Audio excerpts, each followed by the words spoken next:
My name is Bill Lucey.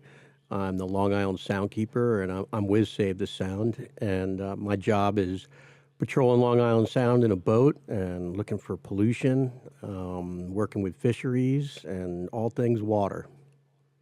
That is awesome.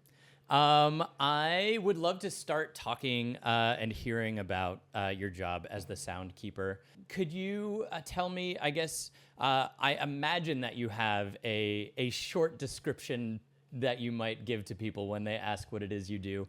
Maybe we could start hearing what that might be, and I'm going to pepper you with questions out of that. I get that question a lot, and I have to say it's pretty hard to answer because any given day is completely different. I guess the bread and butter of our program is to be out there with the people and on the water so they know we're there. And if they see something like a sewage spill or an oil spill, they know to call us. Then we initiate a whole process where we talk to municipalities, the state regulators, up to the federal level to try and resolve those problems. On the side also, we do a lot of work with fisheries policy. And so I'm a member of the New England Fisheries Management Council, for one. I'm a member of the Connecticut Fish Advisory Committee, which is the Connecticut-based fishery group. And so we try and work with fishermen, anglers, and people just interested in the health of the sound to come up with strong management measures. And I help advise some of that. Also do a lot of policy work, so any fish bills or water bills that are going on in Hartford, we try and support our elected officials that are endeavoring to forward good policy that, in our opinion, is good policy, so we'll work the Capitol. And sometimes we even work D.C. as well. Now, in the work that you're, like, as you just described it, that's the work of the Soundkeeper Office Project program within Save the Sound. Yeah, that's it. I mean, we have other projects also. We have one, we're contracting local fishermen to retrieve abandoned and lost lobster traps because the lobster fishery peaked in the late 90s, and I was actually fortunate to be a deckhand on a boat off the North Shore, Long Island, while there was still a lot of lobster around. So I saw what it was, and I remember when I was a kid flipping over rocks and seeing lobsters. But after that time, and I believe a lot of it's climate related, that fishery collapsed. So there's tens of thousands of traps that are left out there, and so we contract fishermen to retrieve those. And the reason we do that is because some of them are still catching creatures. An animal or a fish will swim in, die, rebait the trap. That attracts more animals. They die. It's called ghost fishing. So that's one project that was initiated through the Soundkeeper program. And then another big one we're working on now is through a large consortium of New York and Connecticut academics and regulatory agencies, which is eelgrass restoration. We've lost 90% of our eelgrass. Again, that's another temperature-limited species, which is related to climate change. So we have this interesting project. We're going to be really ramping it up this fall, planting 50,000 clams out, and tens of thousands of those, at least in my area, about 30,000, are going to have eelgrass seeds attached to them with glue. It's a special coral reef glue. And we're setting up large experimental plots to evaluate this method. So we get a lot of volunteers, we glue lots of seeds, lots of clams, we take them out on my boat, and there's this fellow on Long Island named Rob Vaslith who came up with this concept, and he converted a treadmill to a conveyor belt system. So we use that to disperse the clams off the back of the boat. So it's nice and even. It's kind of like Johnny Eelgrass seed sort of thing. And that's really important because we're trying to reverse the decline of eelgrass. And as we clean up our waters, New York and Connecticut have invested billions of dollars in cleaning up the sound. And so as things become cleaner, we create more space. Even though things are getting hotter, we create more space for the eelgrass to expand and start reoccupying some of that historic area. That being said, if it's over 25 degrees Celsius right now, the seeds we use, it doesn't seem to survive. And so every year we're getting a little bit warmer. And some areas are just, even though historically there used to be eelgrass, it's just too hot. It's not going to work. Wow. Wild. Yeah.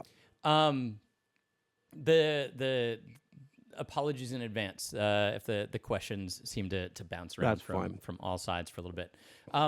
How long is it that you have been the sound keeper, and what was it that you did before becoming the sound keeper? Sure. I'm going into my 9th year of acting as the sound keeper, and I'm following in the footsteps of Terry Backer, who was the original sound keeper. He was also a state legislator from 1993 to 2015 out of Stratford. Very instrumental, very strong advocate. He was a commercial fisherman also, which I also was a commercial fisherman part-time up in Alaska. So that's sort of what got me into doing this. Is I started as a kid in Connecticut fishing Long Island Sound, like Sherwood Island, Campo Beach, Westport, Norwalk area. And so I love catching things, crabs and snapper blues and flounder. And so if you have that wonder when you're a child, I think you can, and you keep following your heart and your passion, you realize, hey, I can go to college and study fisheries biology. I didn't realize it was mostly math, but I stuck with it, and then I had a series of jobs that were related to fish with the Forest Service out in the Klamath, with habitat restoration. I worked for Vermont Fish and Wildlife Department. I went to the Peace Corps down in Central America and worked as fisheries extensionist down there, working on fish ponds to increase the protein intake in the rural areas in their food. And then I went and I was a federal employee for about 7 years, doing fisheries work and some wildlife work. And then I ended up getting crosswise with my employers over fisheries issues. Again, they were logging the premier fish river in our town, which the majority of our people that lived there were gillnet salmon fishermen or trollers. So the salmon rivers were extremely important to their livelihoods, the cultural identity, and just the health of everything around us. It was a very functioning ecosystem, and we had some interests come in to log it, and we didn't think they were doing it in a responsible manner. So I had to leave the Forest Service because that's who we were going after, and I went and worked for the city, and I did a lot of work with the local tribe there as well. So I did that for a dozen years, and then short stint in Hawaii. Didn't do too much fisheries work there, but then I saw this job, because I'm from Connecticut. I did my 30-year walkabout. Maybe it was time to come home. And I could tell there was some water, fish-related components to being a sound keeper, and so here I am. Nice. That is a pretty awesome walkabout way of getting back. Yeah. I grew up in Connecticut for whatever tangentially this is worth. I grew up in Connecticut as well, left to go off to college, and then wound up taking a detour and spending a decade working on yachts bouncing around. Oh, so you got a lot of ocean time. So there's a fair bit of ocean stuff, very little like fishing. My fishing knowledge is minute, but a lot of time on the water. And then, working with public radio and WNPR brought me back to Connecticut for a dozen years. Now I'm no longer in state, which is why I'm not in the room with you. Oh, okay. That is a fantastic path. Being my window into, water keepers is mostly through Casco Bay, Maine, Yep. which is where my family lives now. And, I must admit, I don't know as much as I would like to about the Baykeeper operation up there, but that's the window in the water body that I'm familiar with the concept and seeing it, play out in person. Casco Bay is so much smaller than Long Island Sound. And you, like all the work that you described that your program is doing already, I can't even imagine how you have time to get out on the water at all. But how is it that you like on the water, get out on the Sound? Is your boat on a trailer and you drop in at different points and spend days, or do you have is a boat based one place and you blast out around the bay where you need from there? How does it happen? So a few ways. Right now, I'm keeping my boat in Clinton. at Cedar Island Marina, which is they're Yeah. extremely supportive of scientific research. The owner there, Jeff, he's just been phenomenally supportive. So we have a slip there and an office space actually in the old Marine Research Lab. We also have a space where we can go down to Black Rock Harbor in Bridgeport. Yeah. Those guys down there have been absolutely phenomenal. Mr. Williams, he supported me from day one. So for many years, I was in Black Rock Harbor. And then we have another boat that's, there's another soundkeeper, and we call her the associate soundkeeper. She handles the Western Sound. It's really the Western Soundkeeper. She's based out of Mamaroneck, so we have a boat down there. Yeah. We have our water quality boat, the very first Terry Backer one. That was my very first boat stationed in the Bronx. Nice. It's over at City I've Island. seen pictures of that one. Yep. Oh, And then I was based on City Island for a while. yeah, it's nice down there, and I mean, there's a lot of issues, but and then our big goal, our big push right now is to find someone to come over to the North Shore. So then we'll have someone centrally located, maybe Nice. Port Jep over on Long Island Sound. That, getting at what you're saying, that way we'll be able to respond to different pollution issues, get a little more intimate with the community groups in those areas, which is really where all of our influence comes from, is having relationships with the local people who are paying very close attention to the water. And that's the sport anglers, the swimmers, the sailors, the commercial fishermen. They are out there all the time, and when they start seeing changes or problems, they know who to call, and we can help initiate some sort of solution if it's a problem. Yeah, how cool. So I guess I fear my questions are gonna bounce all over. That's all right. Having had the vast experience that you did prior to becoming, Soundkeeper, both on the water as a kid in these waters, fishing and that, and then, from the forestry and, river connected, fishery connected work in Alaska.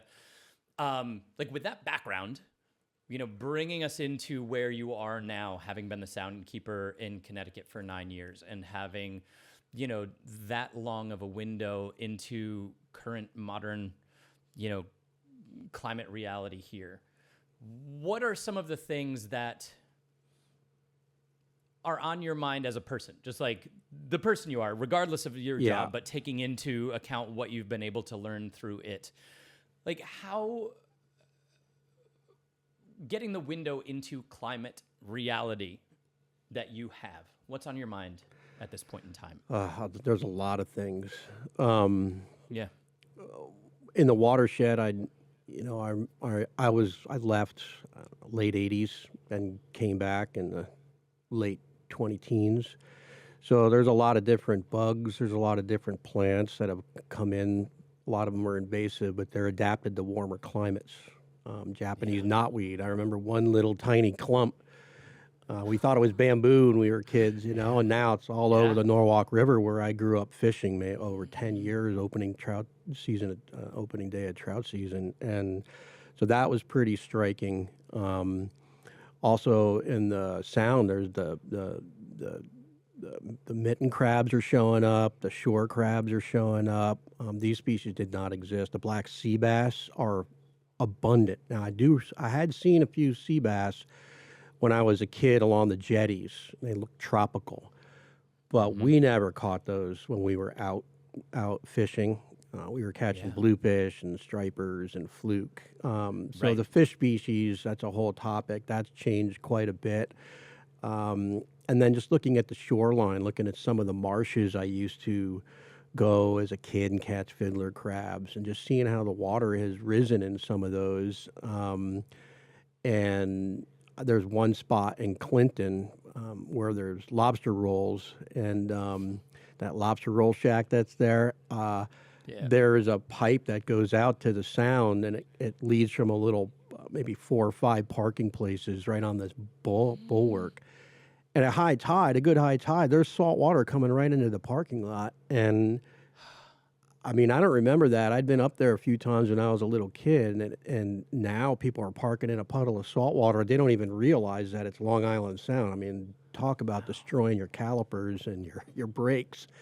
Yeah. So you could see some evidence of sea level rise over those 30, 40 years. If you try and look at it every year, you're never going to see it. You're Yeah. never going to believe it. But when I left and to now coming back, it's like, okay, this is a problem. The species are changing. Is this good? Is this bad? There's, the lobsters are gone. Where are the lobsters?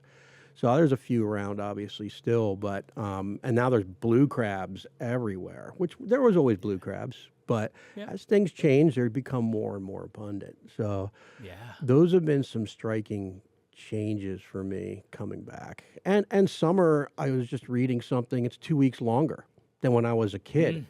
So, back in the 70s when we were in that decadal oscillation, and you go outside, there'd be 2.5, 3 feet of snow. And that was common. We were sledded all the time. Now, last winter we got a little tiny taste of it, but the previous 2 winters or 3 winters there was nothing. So the winters are pretty warm, and that's probably the most striking change.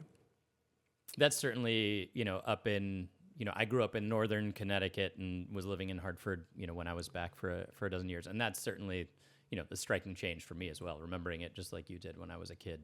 Yeah. Not anymore. Yeah, I mean, we used to go ice fishing all the time. We used to play pond hockey all the time in the local farm ponds. And last year we finally got out and did some ice fishing. But a couple years before that, you'd go right through the ice. So it didn't really happen. So, yeah, there's some obvious changes to me anyway. Yeah. Absolutely. And is Killingworth is where you said you live? Is that right? Yeah, that's correct. Yeah. How does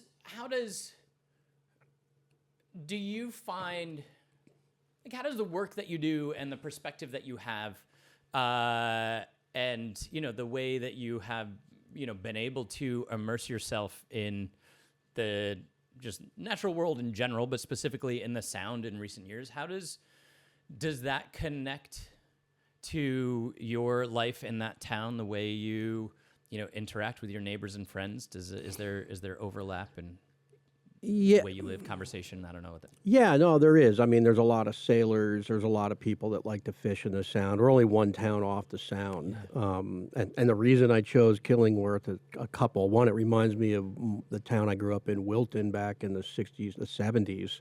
Yeah. There were still farms there, and there was still a lot of space, and it was different. And a lot of wildlife, a lot of snakes, all that kind of stuff, which it's a lot different now down there in Wilton. But the connection of the rivers to the Sound is pretty clear in Killingworth. And for example, I got involved in a battle for the property of Deer Lake, and Deer Lake was a Boy Scout camp, and we used to go there when my kid was a Cub Scout and do all the ceremonies and camp out. And as those properties were being let go, there was some development interest in it. And so there was a number of press conferences. I showed up. People were looking at me. Why is the Soundkeeper up here in the woods in Killingworth? I thought you should be down on Long Island Sound. And it's a concept that a lot of people, surprising to me, don't understand, is all the water flows downhill. Long Island Sound starts in Canada. So everything that goes on along those rivers, those veins of lifeblood or water that go up into the watershed, that all ends up in the Sound. All the fertilizer, all the waste, all the sediment, any garbage. So I was able to explain how, this particular property is very much connected to Long Island Sound. So also, the river I live on is called the Menenkatesic. I would call it, having lived with the Tlingit people in Alaska, the Menenkatesuk. That's how they would pronounce it. So I don't know 200 years ago what it was really called, but it means river of the bony fish. So it used to have either a shad run or alewife or blueback run that went up it. On my property, I own a dam that was built in 1700. Yeah, and it made shingles. It had a froe, and there was 2 water wheels on it, and so that blocked the fish. And there's rapids there, so there was a pretty interesting place obvious place to build a dam. It's all freestone. Incredible work. They must have moved these stones with oxen or whatever, because 1700, 1701 is when they built it. But a friend of mine, who's actually a manager at one of the marinas and a sailboat racer, his dad's a big archaeologist. And on the other side of the river on our property, there was a big overhead that broke down this ledge, and he found some spearheads underneath it. So obviously, those rapids were a natural place for the bony fish to pool up, and they were easy pickings for the native people there. And that's probably, they had a fish camp there. When the fish were running, that's where they got their fish. That's all gone. Right? That's gone for a long time from these dams. Yeah. So that's a big thing that we work on now through our ecological restoration program, is to remove those dams. And I'm getting to the big climate point that I want to make, is that you have to create a healthy environment to the best of our ability in order for life to evolve. If you constrain it too much where it can't exist because of non-climate issues like dams preventing fish from getting to spawning grounds, they're not going to evolve because they're not able to spawn. So we've got a big project now in the Naugatuck. Once that is opened up, there'll be over 500 miles of rivers have been opened up in the Sound for a lot of these fish, mainly these spawning river herring and eels and some other species. But that creates flexibility in the ecosystem and more chances for those fish to be able to change to the changing climate conditions. So it's a big push right now. We're really racing the clock, because if you look at the rate of change, it's incredibly fast. Now, we've been much warmer. I mean, I was in Alaska. Dinosaurs used to be walking around in Alaska, and there was ferns, and that's why Prudhoe Bay exists. It was a big warm swamp. I understand that, but climate change happens daily, hourly, by the minute. That's not. It's really a misnomer, in my opinion. It's the pace. It's the rate of climate change that is alarming. Because if you aren't prepared for something, you could blink out as a species, and that's happened many times if things happen too fast. But if you look at the rate that we're seeing right now, there's nothing in the last 200-300 million years that shows, except maybe a meteor hitting, shows this rate of change. So we're having a really hard time holding our systems together. That's why Save the Sound has a very strong restoration component. Pop those dams open, make fish ladders, get all these fish stretched out so some of them might figure out how to live. And that's really what we're trying to do, is create space for things to evolve. Yeah.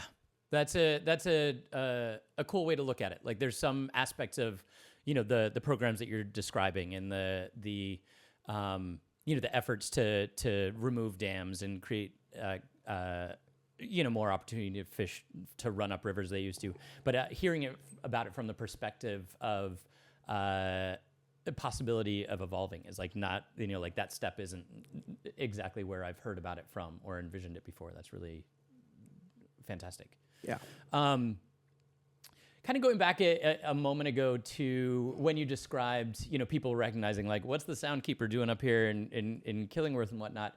When I must admit, like, when I was growing up I grew up in Granby, and I'd like to think I'm not the only one. Like, my worldview was as large as it was able to be. I certainly did not really appreciate until I moved back to Connecticut in my 30s, like how vast the watershed area that like feeds into the Connecticut River and all the other rivers was. Like, I knew the Connecticut River was over there in Hartford. I knew that it was like, like I'd see it every now and then, but I had no personal relationship to it or understanding of the, interconnectedness of all of the water in like the many rivers in Connecticut. And then, just like you were describing, how they become the Sound in a lot of ways.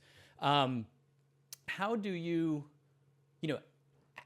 coming back and being the Soundkeeper and dropping back into the state that you grew up in, how have you seen like the picture of the need to connect that understanding to many residents in Connecticut? And then how do you try to do that?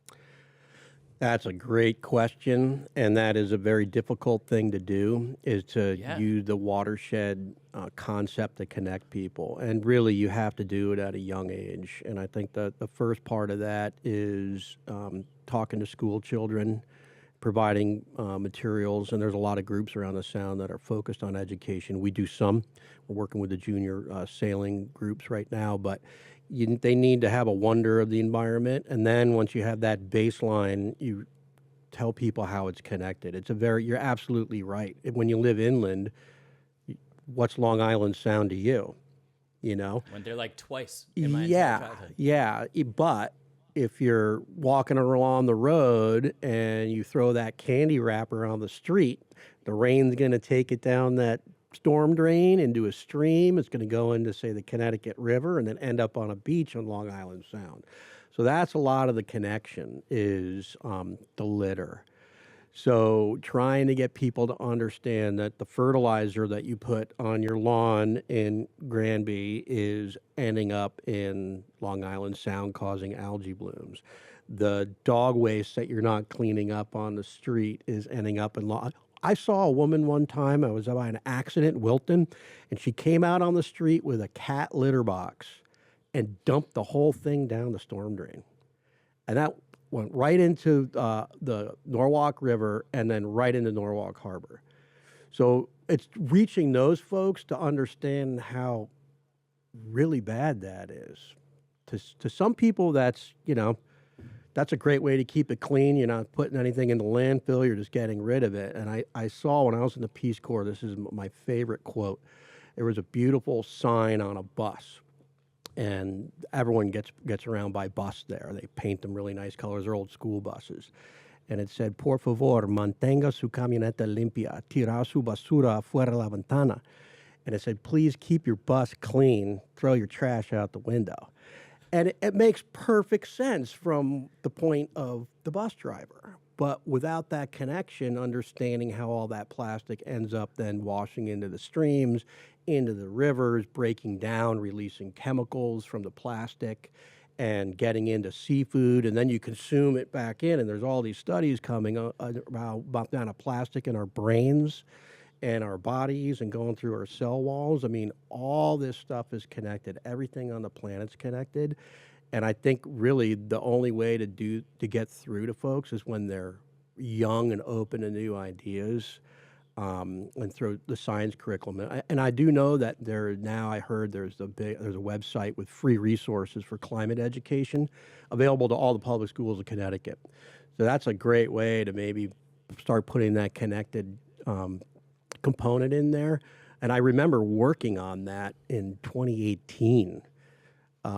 When there was a split division between the Republicans and the Democrats had exactly 50-50 in the Senate.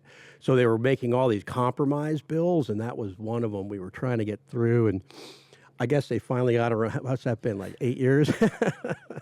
But anyway, it's happening. Yeah. So, I think programs like what you're doing right now are really important. And there's so much information coming at people that people need to be constantly reminded. We're connected. Mm-hmm. It's one planet. We're connected. And then you're going to have to do this again in 3 years. Yeah. And the new people come and they need to be educated. And that's just how it is.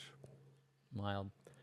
I could pepper you with questions all day, but I can't. Yeah. So, is there anything that we haven't yet spoken about that you imagined we would or want to make sure is a part of our conversation in this project? Yeah, I will talk just a couple of more things. One is assisted migration.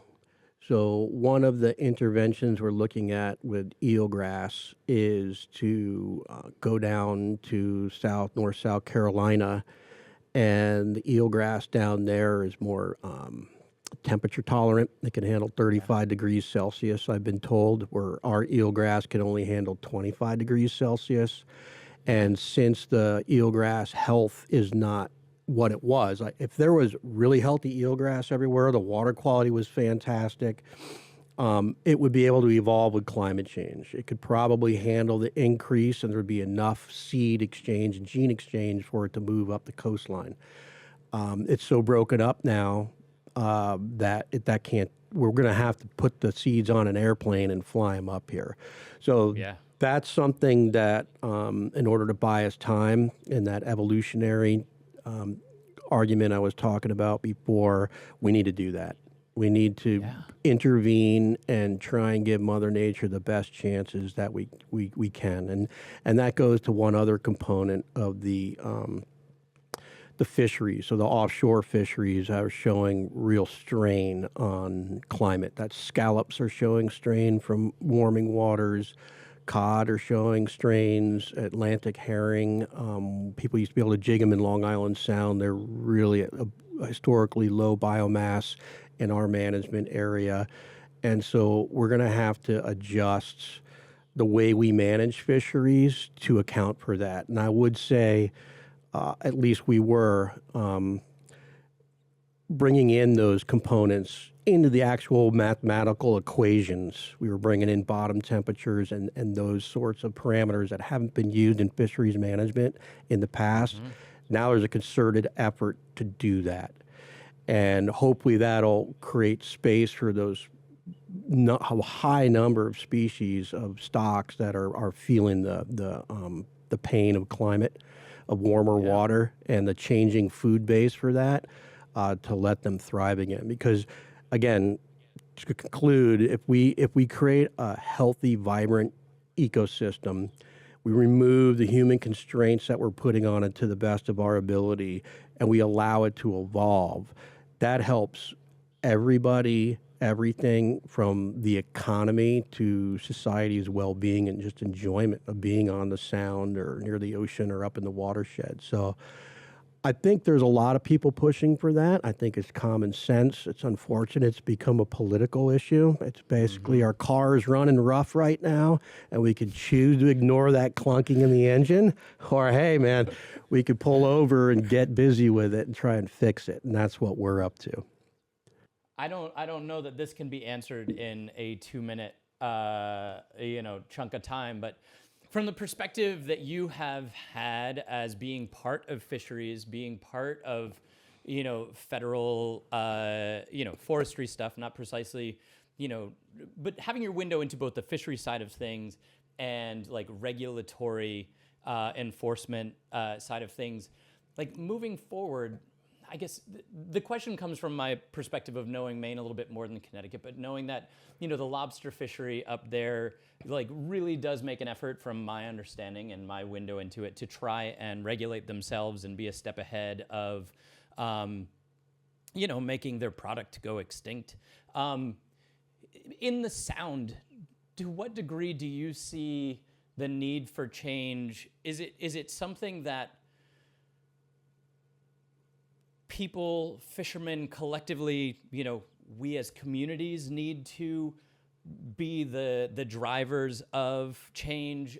Are there, like, federal, state, whatever regulations that need to come in to, inspire people to make that change? There's a better word for that than inspire, but is it a combination of both? Where do you? I don't know. Yeah, that's an interesting question. Because right now we're seeing tremendous rollbacks in laws that are being described as overreach, yet we weren't necessarily winning. So maybe they weren't quite strong enough, but they've been sold as being overreach. And sometimes they are. I mean, there's confusion between good systematic policy and then some short-sighted stuff that sounded good but really had some unforeseen effects, say, on a commercial fishing business. Right. And parsing those out is where the politics, unfortunately, come into play. But I've always been of the camp that, coming from a fisheries perspective, everybody involved is very engaged and cares. Everybody wants to go out and catch fish. They don't want to spend a lot of money or time doing it. They want to have a good time. And they all want clean water. And there's a lot of gear group fights, and there's a lot of disagreement on how that can happen. Fisheries politics is definitely rough and tumble. But overall, I think that the last group of hunter-gatherers, that's what they are. Both the recreational angler and the commercial fishermen, they are truly the old school style of earning a living. If we can we get that group to come up, and that's how the Soundkeeper started. It was a Connecticut Coastal Fishermen's Association. So it was a group of commercial fishermen that wanted clean water, so their lobsters weren't dying, and the bunker weren't dying off from sewage. So they had bait they could catch to keep in business. So I've always really thrown in with the commercial fishing camp as a very legitimate force, whether it's aquaculture, clam growers, oyster. They really care. It's their bottom line. And if we can depoliticize this situation and agree on the problem, then we can move forward. And I think we will. I mean, I think we're gonna come up with some solutions. We have to, and I think enough people care that we're going to get there. And Long Island Sound's showing the proof. People have been working towards making it better for 20 years, and it's getting better. It's obvious to people. So we just got to do it for another 20 and see what happens. Yeah. Bill, thank you so much for making the time to come up to Hartford today, and I'm really grateful to have your voice as part of this project. Thank you. All right, Jay. Thank you.